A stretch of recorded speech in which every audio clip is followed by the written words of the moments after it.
and welcome back to the signature segment of the 3 Hour News Show. This is See the Stories. Now, do you both love beach? Of course. Oh, Are you more into like a mountain or beach girl? I'm more of a mountain girl. You're a mountain girl, but I love sunset beaches. oh, if I'm mistaken, you're also allergic to sun, isn't it? Well, I can't be exposed to the Yeah. sun because of my autoimmune disorder. Yeah. But only during like mornings and noon. So sunset. Sunset is fine. Sunset is fine. Oh, okay. yeah, love it. And you are a beach girl. I love being on the beach. 100%. Yes, getting my tan on. That's why I'm kind of jealous of your tan right now. Even had though a- you didn't go to the beach. Full weekend. I was by the water. Oh yeah, true. By the waters, yes. was Full by the weekend water. under the sun, like 3 days straight. But today, on June the 8th, we are commemorating World Oceans Day. And to find out more about this special day, let's take a look at the brief history behind it. World Oceans Day was originally proposed in 1992 at the UN Earth Summit Conference in Rio de Janeiro, Brazil. The day was officially recognized by the United Nations in 2008. World Ocean Day is observed with two important goals in mind. The first is to invite everyone to be more aware of the environment and understand the importance of the ocean in our daily lives. The second is to inform the public about the impact that humans have on the ocean, while also developing a global movement that can mobilize and unite the international community for a sustainable ocean project. This year, World Oceans Day carries the theme Planet Ocean, Tides Are Changing. The theme was chosen to push the notion that the ocean is in need of support and raise awareness of the damage in the fish population. Almost sounded like a tongue twister. But you know, as a beach boy, Yes. I love that beach boy. I oftentimes I see lots of plastic waste. That's not an unusual view these days. Of Unfortunately course. not. And unfortunately, I think the best thing about today is there's been a lot of solutions that we've presented, right? How Jakarta is decreasing its landfills by turning the tons and tons of waste to energy. True. And now celebrating the World Ocean Day with Honest Ocean, a community that helps cleaning beach and oceans. There you go, solutions. Yes, I love a good solutions, let alone it's for our ocean. Our news team, Satya Pramersi and Lutfi Evans, have prepared an interview with co-founder and CEO of Honest Ocean, Tom Jackson. Let's have a look.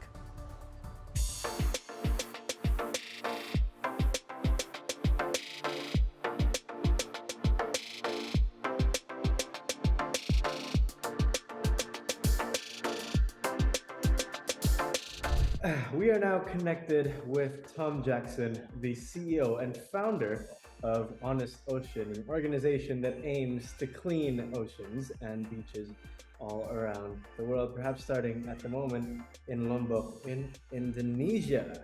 Tom, how are you doing? I'm very good. Thank you, Satya. How are you? I am doing good as well. It's very nice to meet you today and to have this conversation with you.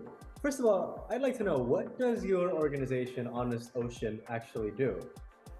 So, Honest Ocean, we really work with local communities across Indonesia and Southeast Asia of collecting waste material before it gets in the ocean. So we really try and focus on it in coastal communities where it's heading for the ocean, and to really turn it around. Ocean plastic happens on land, and it's the progression of how it gets to the ocean.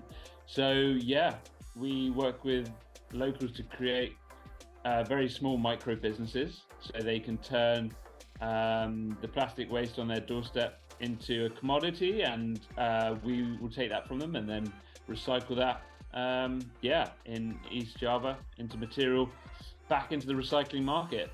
That's our goal and our focus here. I mean, I'd like to get a little picture of what you guys do and just how much it is that you do. So how bad is, plastic waste in the ocean and beaches around in Indonesia that you see? It's terrible. It really is bad. Unfortunately, Indonesia is the second worst country of ocean plastic. I mean, with island nation of 300 million people, there's going to be a lot of waste, and with the sort of the poor recycling at the moment here, which there's a few people trying to change, which is good. But yeah, it's really bad. We sort of go into some locations which the mangroves are sort of 7 meters deep of plastic, which is mixing with mud. And some of the water's not actually going back out with the tidal movement as well. So you're getting trapped water. And yeah, across East Java, the islands here where we are, it's actually not financially viable to take material back because the plastics have such low value. So you've got people not picking it up, you've got people not logistically moving it. And what you're creating is you're creating all these terrible locations where plastic's getting stuck there. And yeah, there's very little infrastructure. So yeah, it's one of the worst situations of material being stuck essentially in the wrong places. Where do these materials come from? Is it as a result of improper waste management, and how does it end up actually being scattered? Because I remember you mentioned it earlier. Yeah, it's a number of things. So the first one being if we don't have a proper infrastructure to deal with the waste, there's no point, before that sorting it and collecting it, because then people are sorting it, collecting it, and then where do they take it? It's the infrastructure needs to come first, and that's what we do. We build locations. So after that, once you have that in place, then you can then look at the sorting and the waste management, which in Indonesia is bank sampah or waste banks. And that is the informal sector. So that is individuals doing that. And then the step before that is household sorting. In the West, you do have a lot of, you have to pay your council tax to have material sorted. I think in Jakarta and Tangerang, that's a little bit different. But especially in East Indonesia, there really isn't much household collection. But the worst part of it all is one truck collects all waste. I'm sure you've seen it, we've all seen it, which is food waste, organic plant waste, and plastic of value. So all of that goes to the TPR or to the landfill. And then they have the pumulong and the waste pickers to sort that and bring it back down, which is actually not the way to do it. The way to do it is to sort that at source. So everyone in their home should be sorting that. And that should be divided into plastic, cardboards, cans, that kind of thing. And then when the material is collected, there's different trucks or different parts of the trucks for different waste, so it's not contaminated. That if you don't get that bit right, then unfortunately the rest of it is very difficult. And yeah, there's runoff waste coming from cities. So there's that. There's the collection process. There's the sorting process. The education around how, for the last 100 years, banana leaves from the markets, things, nasi, all sorts of things have been wrapped in that. And now, that used to get discarded into the river. Absolutely fine. That's banana leaves, that's decomposing. But unfortunately, the same thing happens now with plastic. And if there's no motivation from that, it's very difficult for incentives around it or to change that mentality. So let's move forward to what your organization actually does. So one of the things that you guys do is obviously raising awareness of plastic waste in these waterways around Indonesia. How are you doing that? So what we did, and what the first thing I did when I first moved to Indonesia, is we go into a community. So we map coastlines. So we looked at East Java as one of the worst. So we started there, and we'll go into a fishing community or into just a coastline community there, look at the issues with them, speak to the chiefs of the villages or the people that have good respect in those communities. We'll identify the problem with them. We will then offer them the outlet of sales, which is, if you guys sort this material as freelancers and creating your own work here, we will take that material, that plastic away from you, and we will create security and jobs, and we will allow you guys to scale that and have the community employed to bring that waste to you, and then we will take it from you. So this problem is scale. ocean plastic, 8 million tons a year into the ocean. The only way this works is if we do it at mass volume. So you can imagine 300 communities across Indonesia is really the focus. And from that, we can stop thousands of tons heading to the ocean by creating hundreds of thousands of jobs. And that's the motivation. That is the stimulant to have the material stopped, is by people, making a full-time salary out of it. And that's what we've been doing for 3 years here. I mean, at the end of the day, then one of the ways that we can, create change is to sort of drive an economy to attract people to actually create that change. I think what you're doing is very it's an important way of doing things, because it actually makes it sustainable in the long run, hopefully. Anyway, now one of the things that I read about what you guys do as well is that you actually not only provide the plastics to the people who can process them, but for plastics that cannot be processed by the people are just too expensive, you do that yourself. Is that true? Yeah, so there's a couple of different ways to it. You've got plastics which are worth of value, which there's a big market in Java and Indonesia, and also for export for that. And then we've got things which are non-recyclable plastics, which are a massive part of the waste problem. So we do the processing ourselves. So for instance, in Lombok here in Mataram, we're building our first process plant, and what that can do is allow people to come and drop their waste here, and they will get paid. There's a price on the door, and it's an informal sector, it's a private sector. So we do work with the government in Indonesia, but also we create all these hubs. So yeah, we do it ourselves, and the education around that's really important. And like I said, as long as people are motivated by money, we can really create change here. And with like a 4.1, I think it's 3.9, 4.1% unemployment rate on East Indonesia, it's huge, it's massive. So you've got a whole movement of that. But yeah, the goal is to take all of the plastic and find a home for it. If you take just the plastics that's worth value, there's still so much material getting into the environment. And we use something called plastic credits or plastic offsets, which allow companies to sponsor the cleanups. To allow us to take the waste out of the environment and still be able to afford to do that. If I may ask, is that how you guys are funded partly as well? It's one part of it. It's a very small part at the moment. There's not enough confidence in the market with these very new plastic credits. So kind of carbon offsets, really took off, and now we're trying to encourage companies with plastic offsets, but the main one is the selling of recycled plastic material.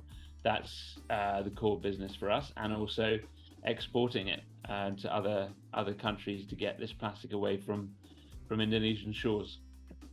From your own perspective, or perhaps from the perspective of your organization, how large has the impact been that you guys have made? It's a drop in the ocean compared to the problem. So, we're 3 years in. By year 10, we want to have locations all over Southeast Asia, with tens of thousands of people involved in our collection network. At the moment, it's good. So in a month, you can do anywhere from 300 to 600 tons of material. And as we move forward, every 3 months, we're looking to push that up by 100 tons. So we're really focusing on the growth of it. But it has to come from the individuals and the communities collecting that. But we're getting there. We're definitely getting there, and we're all on the ground. So all of my team is based in Indonesia, except for one or two. So everyone knows the culture of it here. So we have the foreigners, the bules, and also the local Indonesians working together. And so it's fantastic to bring everyone together to look at the problem of people growing up here, and then a few of the foreigners coming in to say, look, it's worked here, we can do it here. So you've got a mighty little sort of concoction of people coming together to show how it can be done and what the issue is at the moment.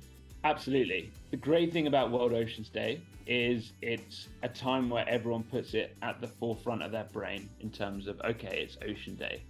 We do it every day, but it's great to have that one pinpoint where we can really focus on, let's just appreciate this day and do as much as we can.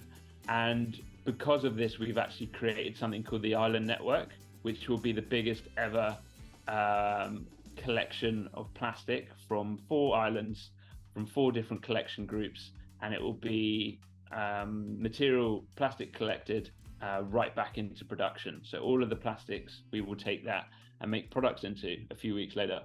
Okay. Other than that, do you have any specific campaigns that's also going to be going on either after the day itself or, inaugurated during the day? Right. So we'll do sort of a lot of awareness online as well, education around it. We invite school children, teachers, individuals who want to have the impact on the ground, but also like what can they do after this day. So it's great to focus on everyone coming together. We will do the cleanups and the processes and then the campaigns there, and then it's like, okay guys, what's the next step? So that's really what Oceans Day for us is about. It's about bringing those people together, getting them to understand, and then going back to their areas with that change in their head. And it's a fantastic opportunity to bring mass people together. I do have a follow-up question to that. So, one of the goals for this movement obviously is to educate the youth and, locals on the importance of proper waste management. How do you make that stick to their heads on a long-term basis? Yeah. So in the short term, and I'll talk about short term and then the long term quickly. But the short term is a financial model that they can use, and that's the motivation of separation. What we'll see from that, as we have seen it in the West over the last sort of 50 years, is when you start that process and the separation, younger kids and groups will also see either their parents or elder people than them doing that process, and so they're going to grow up in an area, location where that's happening already. So when children are growing up, they've already seen that from a very young age, and they will then copy that as they get older and as they turn into adults, because that is the process that they had or their mother had. We're really at the start of that at the moment. So being able to do that now is allowing the next generation to understand it and know the values of that, right? So it's like, oh, I can get money for this plastic, so I'm just gonna, do that, or help my mum out when they finish food in the kitchen and put it in the right bin. And that's really how it stems, and that will echo throughout the growth. But yeah, it really needs to come from the change now of making sure that that does happen financially, everyone does it, and then that becomes just part of your day-to-day. So at the end of the day, it's almost, it is like building a habit, isn't it? That you can keep absolutely doing again and again towards the future. Final question for you, Tom. What are your hopes for the future of this movement? And what are your final thoughts that you'd like to share to the audience today? So my goals is really to be able to do a whole 360 on the ocean plastic problem. So it's working with seeing more from the government, which they are doing, seeing more from the communities, and creating a large amount of people, islands of people who can have jobs. That's always been the goal, to turn this around from people making profit. I think it's really coming. Very excited. All right, Tom, thank you so much for joining us, and all the best for your mission and your movement for the future. I look forward to hearing more of it. Great. Satya, thank you very much.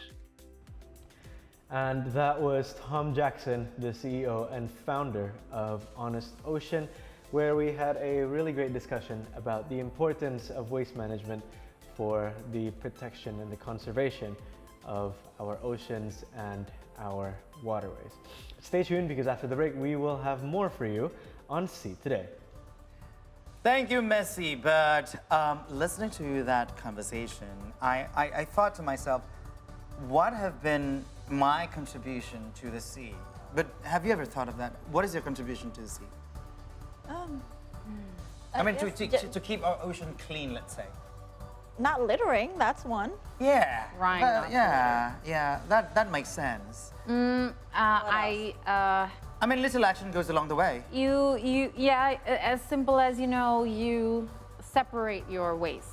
Oh, that is Organic also paper true. and plastics recycled. Yeah, because back in Formula E last weekend, also all over the places, Yeah. they had 3 categories of bins. But that's everywhere in the central Jakarta now too. Like if you see public bins now in front of Yeah, our office, yeah. in front of the security gate outside. At least 2, no? It's everywhere here. Is there? Yeah. That's if, right. if you've seen tourist sites as well. So Indonesia is picking up its game when it comes Yes. to. Now it goes back to you if you want to contribute or not, because the government has given you all the utilities for you Yes. to contribute to keep our ocean clean. Now we'll return after the break with some beach recommendations to commemorate World Oceans Day, so do not go anywhere.